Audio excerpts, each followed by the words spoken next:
السلام علیکم۔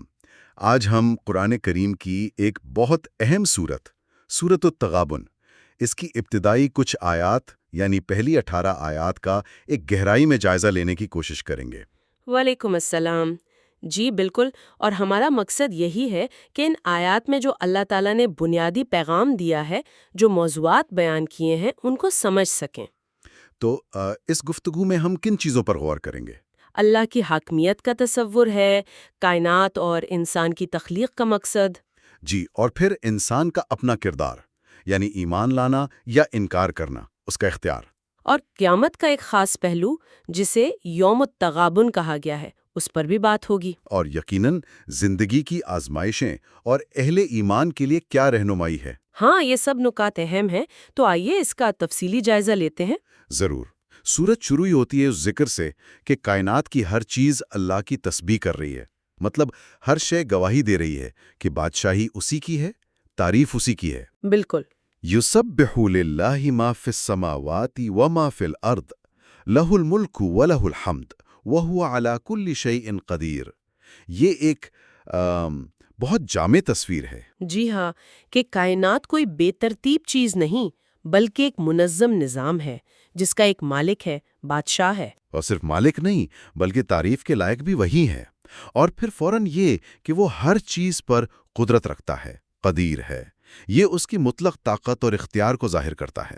اور پھر تخلیق کا ذکر آتا ہے، آسمان اور زمین، انہیں بالحق یعنی ایک مقصد کے ساتھ، سچائی کے ساتھ بنایا۔ جی، یہ کوئی اتفاق نہیں ہے۔ اور پھر انسان کی تخلیق، وَصَوَّرَكُمْ فَأَحْسَنَ صُوَرَكُمْ، تمہیں صورت دی اور کیا خوب صورت دی، یہ انسان کی تکریم بھی ہے۔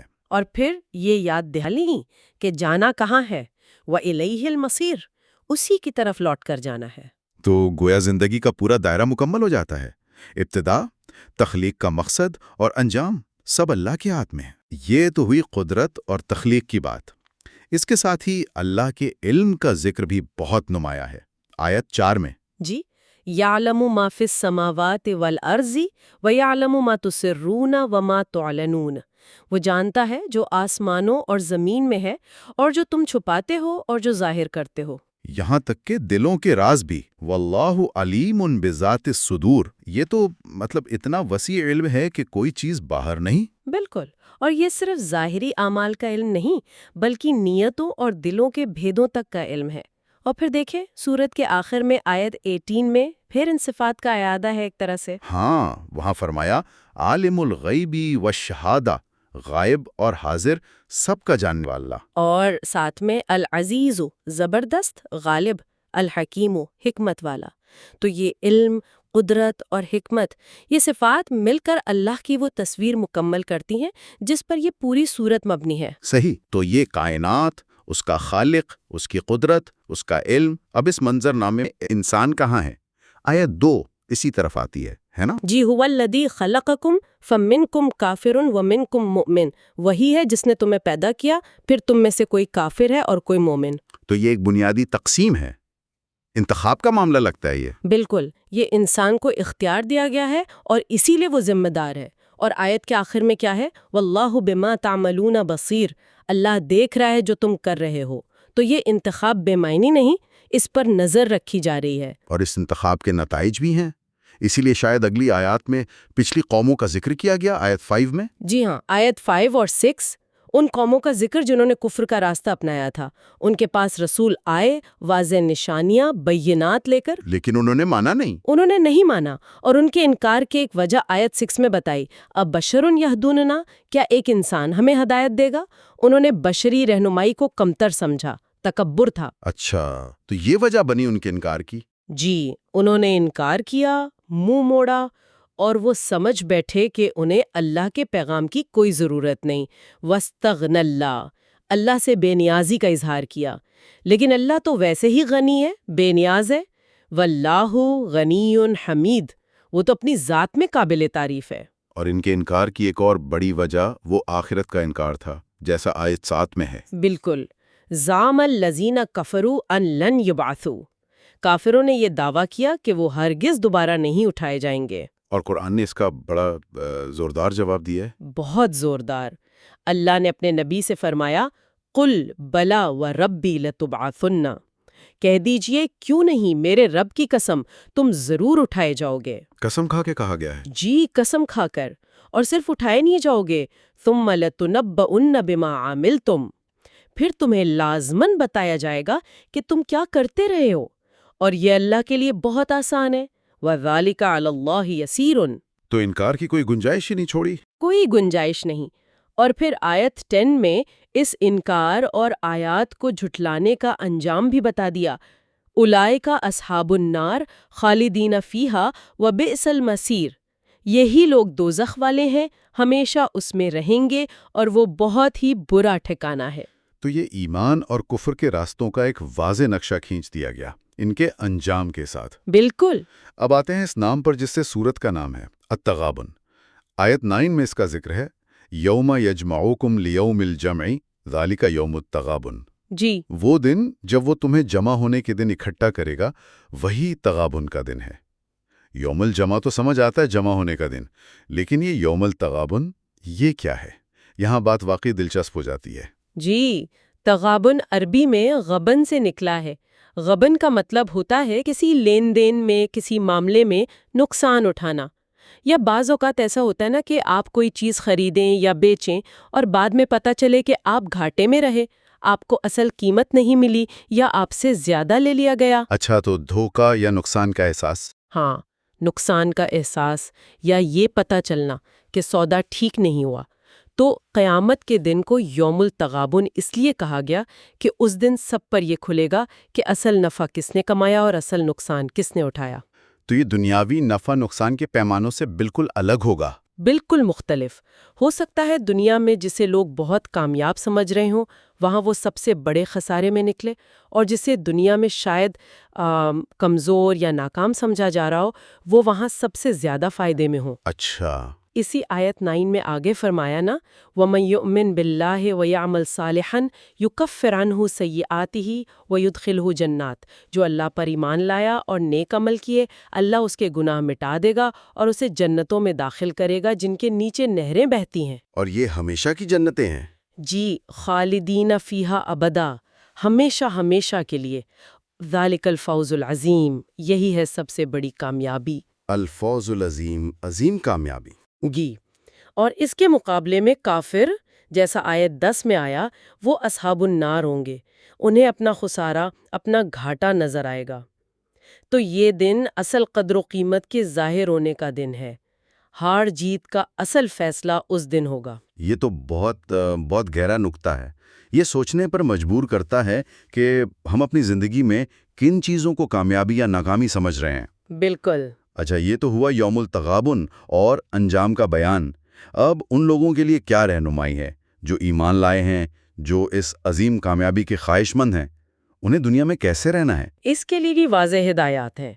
پہلے تو آیت 8 میں پھر سے ایمان کی دعوت ہے، فَآمِنُوا بِاللَّهِ وَرَسُولِهِ وَالنُّورِ الَّذِي أَنزَلْنَا، پس ایمان لاؤ اللہ پر، اس کے رسول پر، اور اس نور یعنی قرآن پر جو ہم نے نازل کیا ہے۔ تو بنیاد تو ایمان ہی ہے۔ بنیاد ایمان ہے، اور پھر یاد دہانی، وَاللَّهُ بِمَا تَعْمَلُونَ خَبِيرٌ، اللہ تمہارے ہر عمل سے باخبر ہے۔ یعنی یہ ایمان صرف زبان تک نہ ہو، عمل سے بھی ظاہر ہو۔ ٹھیک، پھر زندگی میں مشکلات تو آتی ہیں، مصیبتیں آتی ہیں، ان کے بارے میں کیا کہا گیا آیت 11 میں؟ جی، یہ بہت اہم آیت ہے۔ ما اصاب من مصیبت الا باذن اللہ، کوئی مصیبت نہیں آتی مگر اللہ کی اجازت سے۔ یہ تقدیر پر ایمان کا حصہ ہے۔ یعنی سب کچھ اللہ کے علم اور اجازت سے ہو رہا ہے؟ جی، لیکن اگلا حصہ بہت اہم ہے۔ وَمَن یُؤْمِن بِاللَّهِ یَہْدِ قَلْبَهُ، اور جو اللہ پر صحیح معنوں میں ایمان رکھتا ہے، اللہ اس کے دل کو ہدایت دے دیتا ہے۔ دل کو ہدایت؟ اس کا کیا مطلب ہے مصیبت کے وقت؟ اس کا مطلب ہے کہ ایمان اس مصیبت کو سمجھنے، اسے برداشت کرنے اور اس دوران صحیح رویہ اختیار کرنے میں مدد کرتا ہے۔ دل کو صبر ملتا ہے، شکوہ شکایت کے بجائے اللہ کی طرف رجوع کرتا ہے، اسے پتہ ہوتا ہے کہ یہ اللہ کی طرف سے ہے اور اس میں کوئی حکمت ہوگی، تو دل بھٹکتا نہیں، اسے ہدایت مل جاتی ہے۔ اور اسی ہدایت کا ایک نتیجہ شاید توکل ہے، جو آیت 13 میں بیان ہوا۔ بالکل، اسی سے جڑا ہوا ہے۔ اللہ لا الہ الا ہو وعلی اللہ فلیتوکل المؤمنون، اللہ اس کے سوا کوئی معبود نہیں اور مومنوں کو صرف اللہ ہی پر بھروسہ کرنا چاہیے۔ جب یقین ہے کہ سب کچھ اسی کی اجازت سے ہے اور وہی مشکل کشا ہے تو پھر بھروسہ بھی اسی پر ہونا چاہیے۔ تو ایمان، مصیبت پر صحیح رویہ اور پھر توکل، یہ ایک سلسلہ بنتا ہے۔ جی ہاں، یہ اندرونی کیفیت ہے، لیکن اس کا عملی اظہار بھی ضروری ہے۔ وہ کیا ہے؟ وہ ہے اطاعت۔ آیت 12 میں وَأَطِیعُوا اللَّهَ وَأَطِیعُوا الرَّسُولَ، اللہ کی اطاعت کرو اور رسول کی اطاعت کرو۔ ایمان اور توکل کا تقاضا یہی ہے کہ اللہ اور اس کے رسول کے احکامات پر چلا جائے۔ اور اگر لوگ نہ مانیں، منہ موڑ لیں، تو پھر فرمایا فَإِن تَوَلَّيْتُمْ فَإِنَّمَا عَلَىٰ رَسُولِنَا الْبَلَاغُ الْمُبِينُ، اگر تم منہ موڑتے ہو تو ہمارے رسول کی ذمہ داری صرف صاف صاف پیغام پہنچا دینا ہے، ہدایت دینا یا زبردستی منوانا ان کا کام نہیں۔ یعنی ذمہ داری پہنچا دی گئی، اب قبول کرنا نہ کرنا سننے والے پر ہے۔ بیویوں اور اولاد کا ذکر ہے، انہیں کہیں عدو یعنی دشمن کہا گیا، کہیں فتنہ یعنی آزمائش۔ یہ کیسے ہو سکتا ہے؟ یہ تو سب سے قریبی رشتے ہیں۔ جی، یہ واقع ایک غور طلب مقام ہے۔ آیت 14 میں فرمایا یا ایھا الذین آمنوا ان من ازواجکم و اولادکم عدوا لکم فاحذروہم، اے ایمان والو، تمہاری بیویوں اور اولاد میں سے بعض تمہارے دشمن ہیں۔ بعض کہا ہے، سب نہیں۔ ہاں، من کا لفظ بہت اہم ہے، سب نہیں بلکہ بعض۔ اور دشمن سے مراد شاید وہ نہیں جو ہتھیار لے کر کھڑا ہو جائے، بلکہ وہ جو اپنی محبت کی وجہ سے یا اپنی خواہشات کی وجہ سے انسان کو اللہ کے راستے سے ہٹا دے، نیکی سے روک دے یا گناہ پر مجبور کر دے۔ اچھا، مطلب وہ رکاوٹ بن جائیں اللہ کی راہ میں۔ جی، انجانے میں ہی صحیح، لیکن وہ اللہ سے غافل کرنے کا سبب بن جائے، اس معنی میں وہ دشمن ثابت ہو سکتے ہیں۔ اسی لیے حکم دیا فاحذروہم، ان سے ہوشیار رہو، محتاط رہو کہ ان کی محبت تمہیں اللہ کے حکم سے دور نہ کر دے۔ لیکن پھر فوراً نرمی کا پہلو بھی آ گیا اسی آیت میں۔ بالکل، وَإِن تَخْفُوا وَتَصْفَحُوا وَتَغْفِرُوا، اور اگر تم معاف کر دو، درگزر کرو اور بخش دو تو اللہ بھی بخشنے والا، رحم کرنے والا ہے۔ یعنی ان رشتوں میں کٹاؤ پیدا نہیں کرنا، بلکہ حکمت، معافی اور درگزر سے کام لینا ہے۔ صحیح۔ اور پھر آیت 15 میں مال اور اولاد دونوں کو فتنہ کہا۔ جی، انما اموالکم و اولادکم فتنۃ، بے شک تمہارے مال اور تمہاری اولاد آزمائشیں ہیں۔ فتنہ کا مطلب ہی آزمائش ہے۔ یہ چیزیں اپنی ذات میں بری نہیں، نعمتیں ہیں، لیکن ان کی محبت انسان کو اللہ سے غافل کر سکتی ہے، امتحان میں ڈال سکتی ہے۔ تو یہ ایک طرح کی کسوٹی ہے۔ کہاں ہے؟ واللہ عندہ اجر عظیم، اور اللہ ہی کے پاس بڑا اجر ہے۔ تو ان آزمائشوں میں پڑھ کر اس بڑے اجر کو نہ بھول جانا۔ تو پھر ان آزمائشوں سے، خاص طور پر مال اور اولاد کی محبت کی آزمائش سے نمٹنے کا طریقہ کیا بتایا گیا؟ آیت 16 میں اس کا جواب ہے۔ جی، آیت 16 میں عملی ہدایات ہیں۔ پہلی بات، فَاتَّقُوا اللَّهَ مَا اسْتَطَعْتُمْ، پس اللہ سے ڈرو جتنی تم میں طاقت ہے۔ تقوی اختیار کرو اپنی پوری استطاعت کے مطابق، یعنی اپنی پوری کوشش کرنی ہے۔ جی، اپنی پوری کوشش۔ دوسری ہدایت، وَاسْمَعُوا وَأَطِیعُوا، سنو اور اطاعت کرو، اللہ اور رسول کے حکم کو سنو اور مانو۔ اور تیسری، وَأَنفِقُوا خَيْرًا لِأَنفُسِكُمْ، اور خرچ کرو، یہ تمہارے اپنے ہی لیے بہتر ہے۔ یعنی مال کی محبت کی آزمائش کا ایک بڑا علاج یہ ہے کہ اسے اللہ کی راہ میں خرچ کیا جائے۔ تو یہ خرچ کرنا اپنی فائدے میں۔ بالکل، اور اسی آیت کا آخری حصہ بہت اہم ہے، وَمَن یُوقَ شُحَّ نَفْسِهِ فَأُولَٰئِکَ هُمُ الْمُفْلِحُونَ، اور جو شخص اپنے نفس کے بخل سے بچا لیا گیا وہی لوگ کامیاب ہیں۔ شخ نفس، یہ کیا ہے؟ صرف کنجوسی؟ یہ کنجوسی سے زیادہ گہری چیز ہے۔ یہ دل کی وہ تنگی اور حرص ہے جو انسان کو مال سے چمٹائے رکھتی ہے، اسے جمع کرنے پر اکساتی ہے اور اللہ کی راہ میں دینے سے روکتی ہے۔ اس اندرونی بیماری سے بچ جانا ہی اصل کامیابی، فلاح ہے۔ تو کامیابی کا معیار یہ ہے کہ انسان اس بخل سے بچ جائے؟ جی، اور یہ جو خرچ کرنے کا حکم دیا، اسے آیت 17 میں ایک بہت ہی خوبصورت انداز میں بیان کیا گیا ہے۔ ہاں، وہ قرض حسن والی بات۔ جی، ان تقرضوا اللہ قرضا حسنا یضاعفہ لکم ویغفر لکم، اگر تم اللہ کو اچھا قرض دو گے تو وہ اسے تمہارے لیے کئی گنا بڑھا دے گا اور تمہیں بخش بھی دے گا۔ اللہ کو قرض دینا، یہ عجیب نہیں لگتا؟ اللہ تو غنی ہے۔ یہی تو اللہ کی کمال مہربانی ہے، وہ تو مالک ہے ہر چیز کا، اسی نے دیا ہے، لیکن جب بندہ اس کے دیے ہوئے مال میں سے اس کی راہ میں خلوص سے خرچ کرتا ہے تو اللہ اسے اپنے اوپر قرض قرار دے رہا ہے۔ قرض حسن یعنی اچھی نیت سے، دکھاوے کے بغیر، احسان جتائے بغیر، صرف اللہ کی رضا کے لیے دینا۔